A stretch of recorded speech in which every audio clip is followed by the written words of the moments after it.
For WeAreSC, I'm Lyndsey Lopes here with columnist Greg Katz and Erik McKinney.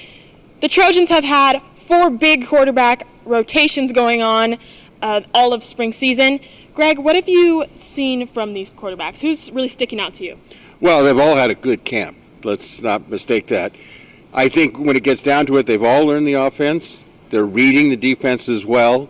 I think if you work back in order, probably Kedon Slovis probably is number 4 on the chart, not because of his ability, but his inexperience. You wouldn't know that he was a freshman, true freshman.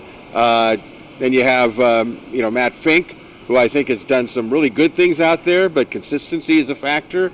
Then you work your way back up to Jack Sears, who at times looks really good because of his mobility. And JT Daniels, of course, if given the time, he can pick a defense apart. But I think at this point in time, it's too early to call who you think. Now, I was put on the spot the other day at a radio show. They said, who are you going to pick? I said, Jack Sears.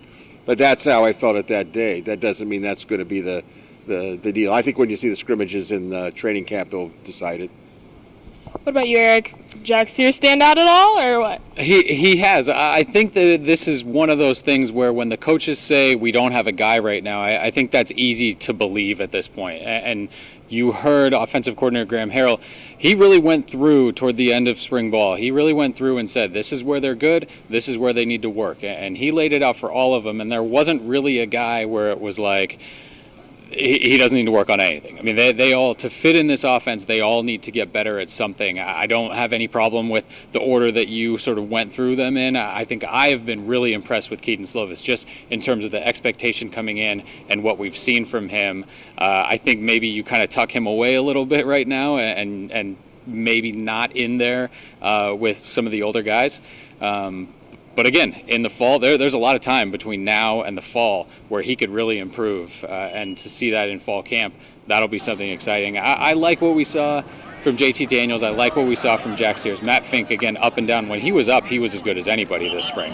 And so, again, this is going to be a tough decision. I don't think it's something where the other 3 guys mess up and you give it to one guy sort of by default. I think somebody is going to come out here in the fall, really show that they've got their head wrapped around this system and really take that leadership role to the next level and take this spot.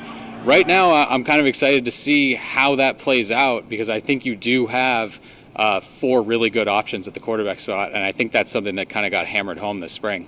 Yeah, I think that part where you said the leadership, I think we really need to play on that because who's in the huddle, how the team reacts to that particular quarterback is going to have a big part of it. Now, they say it's how they are also in these off-season organizing workouts and player response to those. So we need to keep an eye on the leadership position area.